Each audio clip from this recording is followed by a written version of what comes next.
welcome back to Cliffieland! This is week in country number 45 on our second attempt of cooking the food of every country in the world, and tonight we're up to the nation of Cyprus. Cyprus is an island nation. It's located in the eastern Mediterranean. Its nearest neighbors are to the north, Greece and Turkey, and then to the east and south, Israel, Lebanon, Syria, and Egypt. Politically, it's a divided nation right now, with the northern half being recognized by Turkey and the southern half pretty much by everyone else. We hope someday those problems will be resolved. But as for the food, it has an amazing cuisine which has been influenced by just about everyone that has touched that island at some point. It's really something. And tonight we're going to be doing the same 4 dishes we did last time, and I'm not going to attempt to pronounce those in the native language because I'm sure I'll screw that up really badly. But those dishes are a roasted lamb shanks, red wine potatoes, a Pourgouri pilaf, and grilled halloumi cheese with beets as a salad. Since these are the same dishes we did last time, let's take a look and see how things went 4 years ago on the Global Cooking Challenge. Well, if you're familiar with the challenge, you'll know that I was just learning to cook, and Cyprus was certainly a high watermark on that point. It was the first time I made a dinner that I thought, wow, this is as good as I've had in a restaurant. Those lamb shanks were out of this world, as were the potatoes, and I really liked everything else too, so I'm really looking forward to tonight's dish. Ingredient note, on the Pourgouri, technically that's a cracked wheat. Depending where you're looking, you may find the cracked wheat at different levels of fineness, meaning how small those kernels have been cut down. The whole raw kernel will require you to soak it overnight and then boil it for a couple hours before you can even get started. What you'll probably find is bulgur wheat, which is already parboiled, quicker to cook, and probably will be in a finer grain. Be forewarned. That being said, let's take a look at the ingredients for tonight's 4 dishes. First, for the roast lamb shanks, we'll need 2 lamb shanks, about 1 pound each, a 1/4 teaspoon of cinnamon divided, 1/2 teaspoon of ground coriander divided, 4 bay leaves, salt and pepper to taste, and olive oil.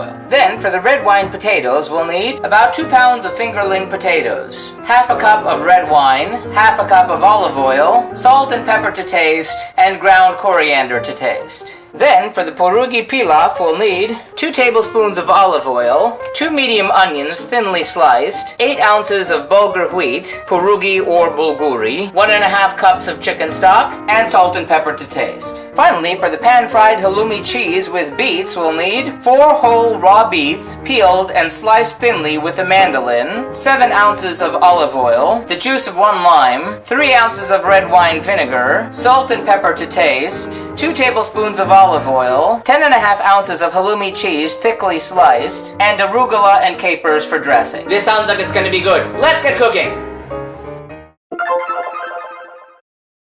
Lay out 2 squares of aluminum foil. Preheat your oven to 375 degrees Fahrenheit. Drizzle the lamb shanks with olive oil. Season with salt and pepper. Sprinkle on ground cinnamon. Sprinkle on ground coriander. Rub the spices into the lamb shanks. Place onto each of the foil squares 1 bay leaf. Place the lamb shanks on top. Put another bay leaf on top of the shanks. Wrap the shanks tightly in foil. Place the shanks in a casserole or covered Dutch oven. Bake in oven at 375 degrees Fahrenheit for 2.5 hours. Spread the sliced beets into a shallow bowl or platter. Mix together the olive oil, lime juice, red wine vinegar, salt, and pepper. Stir to combine. Pour over the sliced beets. Cover and refrigerate for at least 30 minutes. Heat the olive oil in a skillet over medium heat. Pan fry the cheese slices until golden brown, about 2 to 3 minutes per side. Drain the slices on a paper towel-lined plate. Preheat your oven to 375 degrees Fahrenheit. If doing this with the lamb, it will be there already. With a small knife, cut about 4 slits into the potatoes. This allows the wine and oil to soak into the potatoes. Place the potatoes in a casserole dish. Pour on olive oil and red wine, and even more olive oil if you like. Season with salt and pepper. Stir to combine. Bake at 375 degrees Fahrenheit for 1.5 hours. Heat the olive oil over medium heat in a large saucepan. Add the sliced onions, sauté until softened. Add the vermicelli pasta, and sauté until the pasta absorbs the oil. Rinse the bulgur wheat, and add the rinsed bulgur wheat to the pot. Add chicken stock, Add salt and pepper to taste. Cover and simmer gently for 10 minutes. Remove from heat and let rest for 10 minutes before serving. Remove the beets from the fridge. Arrange the beets in a circle on plates. Plate a cheese slice in the center. Dress with capers. Dress the plates with arugula. Remove the lamb from the oven. Unwrap the shanks and remove the bay leaves. Plate the shanks. Remove the potatoes from the oven and plate servings. Scoop servings of pilaf alongside. Wipe plates and serve.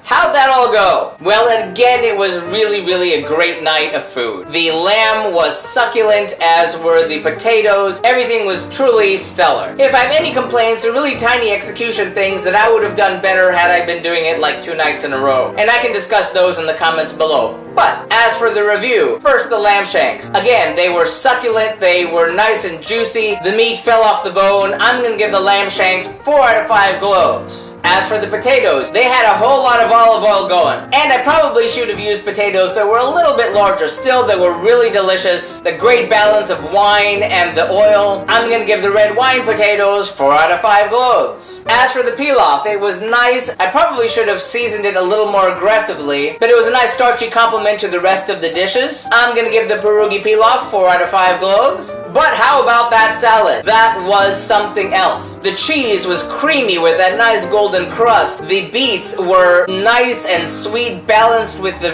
vinegar and oil, and the arugula gave it a nice hit of bitterness, along with the capers, which gave it a nice bit of saltiness. It was something incredible. I highly recommend it. I'm giving the halloumi with the beets 5 out of 5 globes. One of the best salads we've made so far. So that does it for Cyprus. Remember, if you'd like to see our streams live when they happen every Tuesday night, be sure to follow us on Periscope or Busker. Like and subscribe if you'd like to be advised when these videos are posted every Wednesday night. And if you have any thoughtful feelings or helpful suggestions about the food of Cyprus or any of our future countries, please feel free to sound off in the comments. Remember, links to the original recipes can be found in the About section. And tune in next week when we head back to Europe to have a country that's changed names since we did this last time. Formerly the Czech Republic, now it's called Czechia. It's gonna be lots of fun. Tune in. Thanks for watching and happy eating!